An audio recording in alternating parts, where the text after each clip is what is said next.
Alhamdulillah, subuh hari ini kita bisa dipertemukan oleh Allah di masjid yang penuh berkah.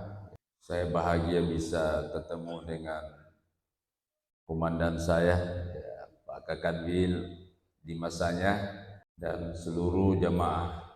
Hari ini saya akan bahas firman Allah Subhanahu wa taala dalam surah At-Taubah ayat 128. Ayat ini biasanya orang tua hafal ini, Pak, karena diambil baca-baca.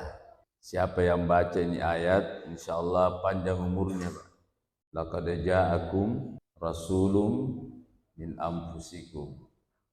Dalam salah satu kitab Hasinatul Asrar dikatakan siapa yang baca ini ayat 7 kali di waktu subuh dan 7 kali di waktu maghrib, insya Allah panjang umurnya. Saya pernah buktikan ini waktu saya jadi masanya beliau Pak Kakanwil, saya diutus menjadi petugas haji tahun 2012. Ada jamaah saya itu hampir meninggal di Jeddah setelah kita mau kembali. Orang tua sekali, Pak, orang tua sekali. Artinya ya penglihatan orang madan nih, lari mendre nih matanna. Jadi kesimpulan dokter dirujuk di rumah sakit Jeddah. Sebelum dirujuk, saya baca-bacai dulu. Ini dia, ya. Baca-bacai jolok. Yang saya baca itu tadi. Laqad ja'akum rasulun min anfusikum azizun alaihi ma anittum harisun alaikum bil mu'minina raufur rahim. Fa in tawallaw faqul hasbiyallah la ilaha illahu alaihi tawakkaltu wa huwa rabbul arsyil azim. Saya baca 7 kali.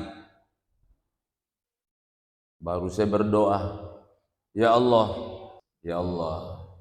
narik ko palit narapi numuruk na itu matuaiwe. Kalau saya masih bisa bermohon, ya Allah, letupi kampung nah, langsung kutiup, bawa nih pergi rumah sakit. Kita kan ada jatah keliling-keliling Jeddah. Jadi jamaah dibawa keliling-keliling Jeddah. Tidak lama di perjalanan ada telepon. Teleponnya itu makeda iparewa ni pe malo hotele ya rotu matuai. Dia na jaji mate. Alhamdulillah. Jadi tapi dia diberangkatkan naik ke pesawat itu melalui pintu darurat, Pak. Wah, luar biasa, eskapator makai mindre. Ya, luar biasa. Alhamdulillah tiba di kampung, Pak.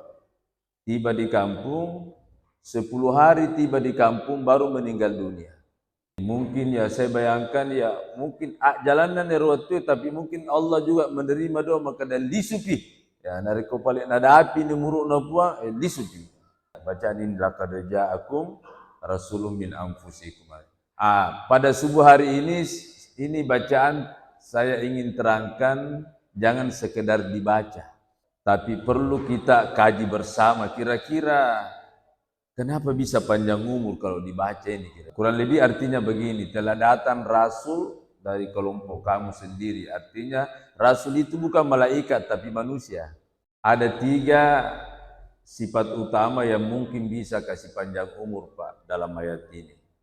Yang pertama, azizun alaihi ma'anittum. Nabi itu tidak senang kalau ada orang menderita, Pak. Tapi kita sebaliknya tuh senang kalau menderita orang.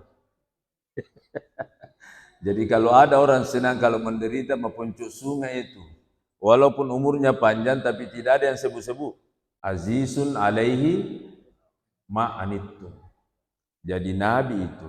Jadi ini juga ayat ini tolok ukur keimanan. Ya, tolok ukur keimanan kita masing-masing.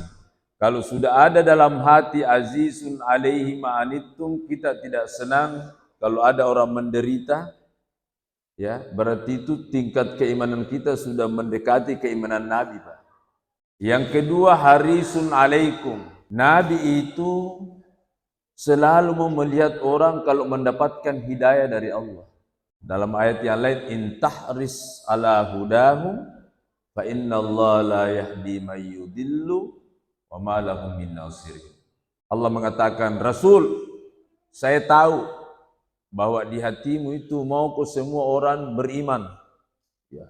Di hatimu mau ke semua orang tobat. Ya, tapi ingat, tidak akan beriman mayyudillu, orang yang sudah disesatkan oleh Allah, wa ma lahum min nasirin. Disinilah juga pentingnya kita harus berdoa, Pak. Karena walaupun kita berusaha, tanpa Allah tidak mungkin jadi. Intahris ala hudahu. Makanya diturunkan lagi doa kan? Rabbana atina min ladunka rahmah wa hayyi lana min amrina rasyada. Itu doa supaya selalu mendapat petunjuk. Kemudian kalau kita sudah dapat petunjuk, perlu dipertahankan. Turun lagi doa. Rabbana la tuzigh qulubana ba'da idh hadaitana.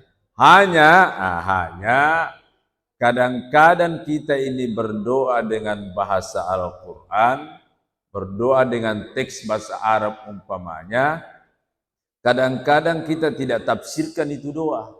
Contoh, Rabbana la tuzigh qulubana. Ya Allah, jangan lagi kamu palingkan hati saya ini setelah saya mendapat petunjuk. Kita perlu tafsirkan. Contoh, kalau kita sudah salat, baca ini, ya Allah, rajin mak salat sekarang, begini terus mau. Kadang-kadang kan kita rajin, apalagi subuh ini subuh apa ya? Subuh berkah. Apa maksudnya itu subuh berkah? Nah, semua subuh berberkah sebenarnya. Ini kan ada lagi, tidak lagi tren sekarang ya. Sepertinya subuh yang lain tidak berkah. Malam minggu yang lalu ya, saya juga diundang penyuluh agama Panakukan, subuh berkah. Oh, subuh berkah itu kalau sudah salat subuh ada kopi dan kue. Oh begitu ya, berarti ada sebentar ini. Oh ya. Subuh berkah. Kalau begini pemahamannya umat Islam, kehidupan dunia itu tidak boleh dilepaskan dari berkah, Pak. Betul tidak? Contohnya ini subuh, Bu. Dikatakan subuh berkah karena siap. Jadi besok subuh, apa namanya, Pak? Ibu-ibu, besok subuh apa namanya? Berarti tidak berkah. Ini sebenarnya sengaja bertanya karena saya mau membuka wawasan umat Islam. Ini juga sekarang lagi digalakkan Pak Menteri kita. Jadi harisun alaikum, Nabi itu mau kalau semua orang beriman. Nabi semuanya mau kalau semua orang kaya itu sudah berzakat. Itu kan tafsirannya harisun alaikum. Nabi sangat mau kalau orang mendapat petunjuk. Nabi mau kalau seluruh pedagang jujur. Nabi mau kalau semua orang tidak ada lagi yang nakal, tidak ada lagi, pokoknya semua tobat dan lain sebagainya. Itu indikator. Bil mu'minina raufur rahim. Terakhir, Nabi itu kalau pada orang yang sangat beriman, kasih sayang Nabi itu tertumpah. Saya mau melihat 3 sifatnya Nabi ini. Nabi ini 3 sifatnya dibangun di masjid, Pak. Dia bina di masjid. Ya, karena Nabi itu kan tidak lepas dari masjid. Semua umat sebenarnya tidak lepas dari rumah ibadahnya. Hanya sekarang perlu kita buka wawasan. Saya kadang-kadang ya, mohon maaf Pak Kakanwil saya kadang-kadang berpikir begini, Pak, dan pernah saya khutbahkan di Masjid Raya Sidrap. Saya bilang, kalau masjid dibangun miliar hanya untuk ditempati salat, ini logika berpikir ya. Kalau masjid itu kalau cuma ditempati salat, berapa menit tadi Pak Imam salat, Pak? Berapa menit tadi Pak KUI Imam? Tidak sampai ya, taruhlah 10 menit.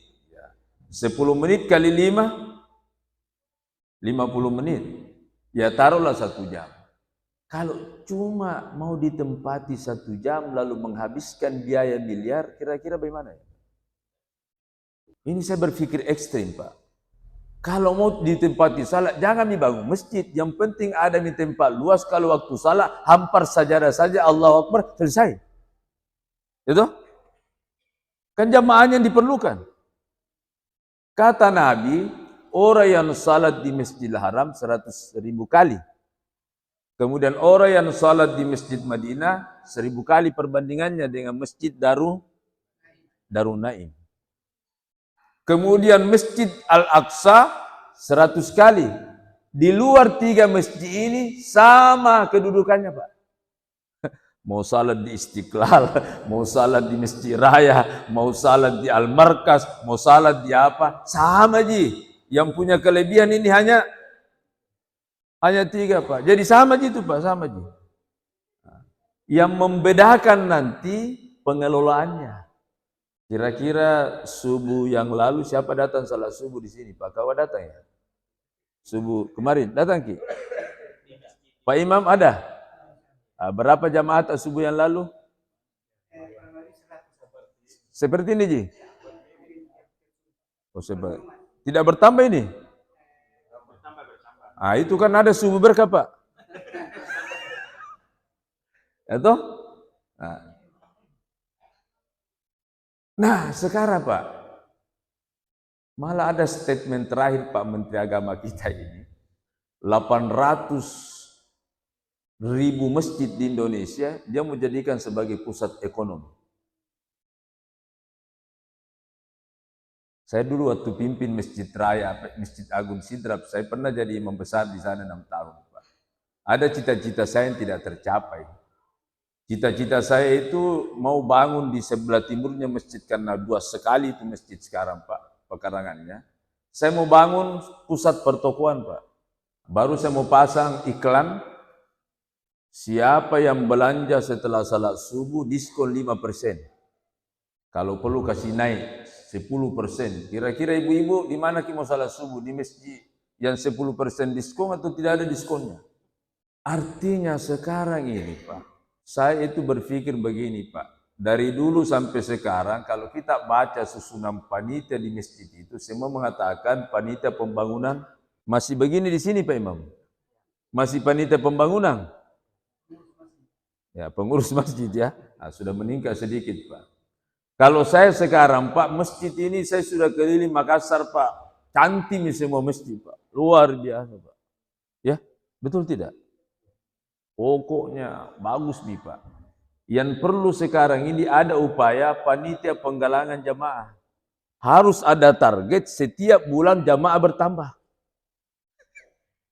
Ya memang Pak itu manusia Pak, ditarget Pak, tidak bisa tidak. Wadzakir Pak inna dzikratam. Itu saya salut Pak, sebenarnya saya salut dengan anggota kita jamaah tabligh Pak, saya salut. Dan saya pernah menjadi anggotanya Pak. Hanya saya berseberangan sedikit karena metode berbeda. Ya saya pernah pancing, saya mau ikut Pak, tapi jangan mau pakai baju begini terus. Ya pakai topi baju-bajunya ada di kampung itu, ya dan lain sebagainya. Tidak Pak, memang begini. Wah itu, di situ saya tidak ketemu. Tapi kalau caranya menggalang jamaah, makanya mohon maaf, saya pernah bilang di sini kan, pernah ceramah di sini katakan, itu penceramah sekarang Pak, jangan marah-marah di masjid Pak. Mana penyuluh agama? Ya, memang ku ceramah marah-marah di masjid Pak. Saya tanda-tandaiku itu. Kenapa? Siapa yang mau marah di masjid Pak? Orang sadar semua. Kalau mau anggap paling hebat caramu pidato, hebat retorikamu, ya, mau ku marah-marah, di luar kok ceramah Pak, di tempat-tempat gelap, ya. Kalau berani kok ceramah di situ orang minum baru kok ceramah marah-marah, jago mau kok itu. Kalau menurut saya Pak, bukan lagi dakwah kalau di masjid Pak, taklim. Kan dakwah itu kan mengajak. Nah sudah masuk nih. Orang yang sudah masuk di masjid tinggal dibuka wawasannya, tinggal diberikan pemahaman keagamaan, tidak perlu. Ya, marah saya pernah katakan kan, ciri-ciri penduduk surga, wujuhu yauma idzin musfira, dhahikatum mustabsyira. Orang penduduk surga itu selalu ketawa Pak, senyum, ya, dan lain sebagainya. Jadi kalau ada yang selalu marah-marah ya mungkin tidak ada ciri-ciri penduduk. Saya pernah diskusi beberapa tokoh agama Pak. Waktu saya Kakan Kemenak di Endrekan dan pernah menjabat diktator. Saya biasa ketemu dengan pastor, dengan apa. Saya diskusi-diskusi begini, kenapakah kita ini kalau pidato terlalu serius? Ya, terlalu serius, malah tidak pernah ketawa. Itu pastor ketawa juga. Saya bilang, sepertinya kita ini sudah calon surga, yang diceramai itu calon neraka. Wah, dia ketawa, Pak. Betul juga ya. Artinya sekarang dakwah ini harus disampaikan secara humanis. Humanis saja belum tentu orang sadar, apalagi dimarah-marahi. Apalagi di mimbar yang dibacakan perbedaan pendapat. Wah, susah itu, Pak. Ya susah itu mau dirubah kalau memang orang pendapatnya begini. Ya, istilahnya ulama besar di Sidrap kali Sidendreng, ya, kalau dipertentangkan orang itu berarti ada dalilnya masing-masing, Pak. Jadi bagaimana posisinya kita? Nah, kata beliau, mana yang enak merasa mengamalkan, itu mengamalkan. Karena tidak mungkin ulama berbeda kalau tidak memiliki dalil masing-masing. Nah, kita kembali. Mari kita bina ini ya. Azizun alaihi ma'anittum, harisun alaikum, lewat masjid. Mohon maaf. Kira-kira kalau kita panggil penceramah umpama, kira-kira bertambah orang sadar, Pak? Pak Imam? Tidak. Tidak bertambah karena orang sadar semua jadi ceramah. Tapi kalau kira-kira kita ceramah dengan sembako, bertambah enggak?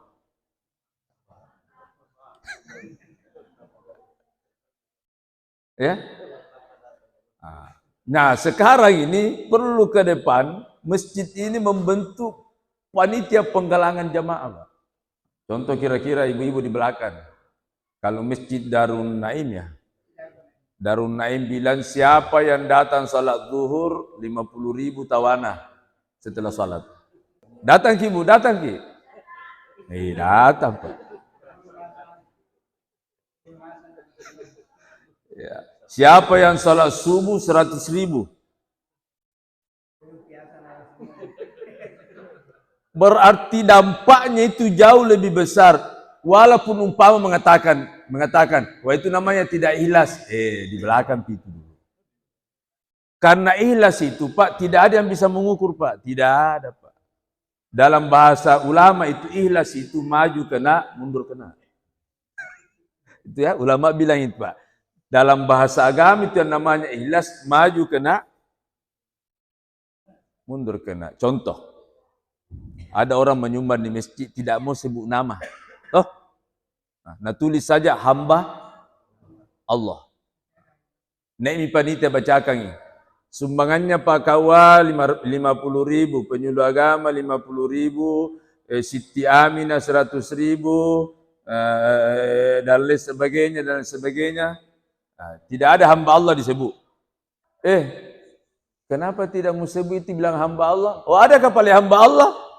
Dia sebut namanya hamba Allah, tidak disebut di pengumuman, nah protes ki. Kamu kok diprotes? Kan dia aku hamba Allah. Berarti walaupun dia sebut, artinya apa itu ikhlas Pak? Susah Pak. Yang tahu ikhlas itu cuma kita dengan Tuhan Pak. Tidak ada yang bisa tahu itu. Makanya ulama bilang itu ikhlas, maju kena, mundur kena. Tapi saya katakan begini, Pak Imam, kalau kita baca doa Pak Imam, Rabbana Atina, bagaimana itu konsepnya doa Rabbana Atina? Di dunia dulu. Atau Rabbana Atina fil akhirati hasanah wa qina adzabannar wa sallallahu alhamdulillah. Tidak ada kan?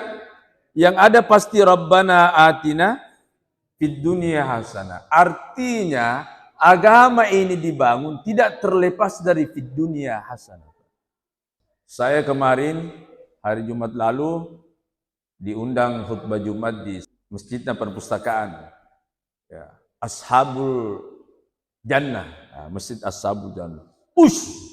Penuh Pak. Penuh. Di luar juga orang pasang karpet Pak. Pertama saya datang, saya kira orang mau mapak botin di situ. Karena ada tenda penuh dengan makanan Pak. Nah, Jumat Berkah juga namanya itu. Jumat Berkah. Saya bilang, apa ini? Dia bilang, ini sudah 12 Jumat Pak. Kandet. Ternyata itu makanan melimpah Pak. Ada bakso, ada ubi goreng, ubi bolo, pokoknya banyak sekali di situ. Dan jamaahnya itu membeludak, Pak. Membeludak. Saya bilang memang daya tariknya ini dunia Hasan luar biasa, Pak ini. Ya, daya tariknya kalah dengan ceramahnya ustaz, Pak. Ya, kalah dengan ceramahnya ustaz. Ya, diceramai itu dia. Apalagi kalau ceramah subuh, Pak. Itu ji, Pak itu. Pensiunan ji. Banyak, Pak. Ya, pensiun yang banyak, Pak. Artinya memang begitu, Pak. Rata-rata, coba dia survei, Pak. Luar biasa artinya apa? Artinya ini, Nabi juga dalam berdakwah itu tidak lepas dari dunia hasanah. Apa contohnya? Istrinya Nabi kok orang kaya. Ya, siapa kalah kaya? Khadijah pada waktu itu. Kemudian 4 sahabatnya Nabi, cuma 1 yang miskin, Pak. Cuma Ali bin Abi Thalib. Abu Bakar kaya, Umar kaya, lebih-lebih Utsman. Kekayaannya Utsman sampai sekarang masih tercatat di Bank Saudi, Pak. Sejarahnya itu kekayaannya Utsman pernah di Madinah. Cuma yang punya sumur itu Yahudi, Pak. Yahudi punya sumur, Pak. Tidak ada umat Islam punya sumur. Jadi Utsman pernah bilang, Yahudi, saya beli sumurmu. Dia bilang, wah, tidak bisa. Ini sumber penghasilan. Kan berdagang itu Yahudi, Pak, dengan airnya, Pak. Luar biasa, Pak. Suatu waktu itu Utsman bilang begini, saya beli ini, tapi kau masih punya setengah. Apa dibilang Utsman? Dan begini, saya beli sumurmu, kalau hari Senin kau yang punya. Kalau hari Selasa saya lagi. Kalau hari Rabu kau yang punya. Hari Kamis saya lagi. Oh, gembira Yahudi. Saroni. Nah, beli topi Utsman masih bisa mau Pak menjual air di hari Senin, Rabu, Jumat. Wah, gembira Yahudi. Padahal Utsman ini lebih di atas otak dagangnya. Hari Selasa, Utsman bilang, semua penduduk Madinah gratis ambil air di sumur. Hari Senin, Rabu, Jumat, tidak ada orang ambil air, Pak. Nanti ambil air kalau waktunya Utsman bin Affan. Akhirnya Yahudi bilang, alamanan Utsman, dan lain sebagainya. Alhamdulillah itulah sumber kekayaannya sampai sekarang, Pak. Ya, sampai sekarang itu kayak mengairi mengairi pohon kurmanya sampai sekarang wakafnya Utsman bin Affan itu masih lari, Pak. Luar biasa. Jadi apa artinya ini, Pak? Kebangkitan Islam, kemajuan Islam tidak terlepas dari ekonomi. Saya pernah diskusi, bukan berdebat, diskusi. Saya bilang ini masjid baru direhab bilang iya, Pak. Nah, saya tanya waktu masjid dulu dan setelah direhab, berapa persen bertambah jamaah? Ya, itu di Pak Kandep. Berarti perubahan masjid ini tidak membawa penambahan jamaah. Saya bilang, berapa nih ongkosnya ini? Wah, banyak, Pak. Saya bilang, mau kau tes-teski. Itu ongkosnya kau pakai, kalau ada uangmu sekarang, coba pakai, cari orang-orang miskin, orang-orang duafa, berikan bantuan, baru teken kontrak bahwa yang bantu kau ini masjid. Apa syaratnya? Satu syaratnya, setiap komandan salat masuk di masjid. Titik. Kira-kira bertambah jamaah? Daripada pergi di bank pinjam, banyak bunganya, ini langsung tidak ada bunganya. Bunganya teken kontrak salat. Dan insya Allah, Pak, bilang itu panitia, di mana dia ambilkan uang Pak Kandep? Uang celengamu. Wah, tidak boleh, Pak. Itu namanya uang masjid. Nah, ini masih kita perlu berdebat, Pak. Uang masjid toh, kenapa tidak bisa dipakai? Dia bilang, kayak ini uangnya, masjidnya Allah. Saya bilang, mana lebih bagus, membangun masjid Allah atau membangun hamba Allah? Ada semua Allahnya, toh. Sama Tommy itu ibu-ibu, ya ada ceritanya dulu ibu-ibu. Ada orang anaknya dilamar, Pak. Dan berapa nak kasih naik? Bilang 700 juta. Tidak mau, 700 ribu. Dia bilang, itu uang dulu ini Pak, uang dulu bukan sekarang Pak. 700.000, tidak mau Kak, harus ada jutanya. Terpaksa dia bilang, siaga nih nasa setengah juta, itu mau. Artinya itu juta itu luar biasa pengaruhnya Pak ya. Ya yang penting ada jutanya. Jadi ini hamba Allah dengan masjid Allah timbang-timbang nih. Saya katakan, kalau uangnya Allah, maka Allah tidak keberatan kalau membantu hambanya. Karena dalam Al-Quran dikatakan, فَلْيَعْبُدُوا رَبَّ هَذَا الْبَيْتِ الَّذِي أَطْعَمَهُمْ مِنْ جُوعٍ وَآمَنَهُمْ مِنْ خَوْفٍ. Allah itu disembah karena ada sifatnya Allah memberi makan orang lapar, memberi keamanan orang yang dalam keadaan takut. Nah, ini sekarang pemikirannya Pak Menteri Agama Pak. Kalau masjid sekarang bisa menjadi pusat ekonomi, berarti masjid ini bisa menghidupi umat Islam. Kalau umat Islam ini bahagia, umat Islam ini berkelebihan dan masuk ke dalam masjid, dengan sendirinya akan kembali modalnya masjid Pak. Contoh kemarin saya tanya di Ashabul Jannah, bertambah apa isi celengan? Bertambah isi celengan. Bertambah jamaah datang salat Jumat dengan iming-iming Jumat berkah, ya, dengan iming-iming Jumat berkah, makan bakso. Pokoknya di situ saya malam baca pusiku napa lisu. Wah, karena kenyama itu, nasodorkan lagi buah-buahan, nasodorkan lagi. Saya bilang berlimpah ruah betul makanan, dan tidak tahu Pak ini makanan tidak tahu dari mana Pak, sedikit ada orang datang lagi bawa, ada lagi bawa, padahal awalnya itu uang kota aman dulu dipakai sekian, ya iseng-iseng Rp1.000, kue. Akhirnya sekarang Pak makan berat dan lain sebagainya tidak ditahu. Saya bilang bertambah jamaahnya, bilang otomatis Pak, karena kita lihat tadi kan bertambah jamaah. Yang kedua bertambah isi atau utama, bertambah sih. Artinya dimodali awalnya, tapi insyaallah akan bertambah. Betul tidak ya?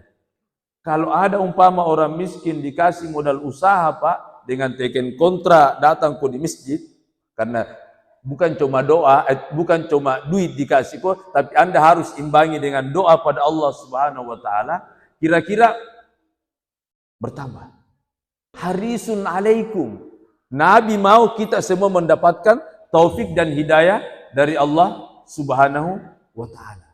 Ini cuma pemikiran analisa bahwa membangun agama kita ini tidak lepas dari di dunia hasanah wa fil akhirati hasanah. Makanya dalam Islam ada namanya konsep zakat, ada namanya konsep infak sedekah, ada juga namanya konsep, kalau orang Bugis cendi ngati, ya, konsep sumbangan. Itu dalam rangka apa? Supaya umat Islam ini azizun alaihi ma anittum, jangan ada yang menderita di antara kita. Saya rasa ini yang saya sampaikan, mudah-mudahan bisa menjadi bahan renungan bagi kita bersama, bahwa mari kita beragama, kita dengan beragama bisa merasakan bahagia di dunia hasanah, bisa juga merasakan bahagia wa fil akhirati hasanah wa qina adzabannar. Demikian, assalamualaikum warahmatullahi wabarakatuh.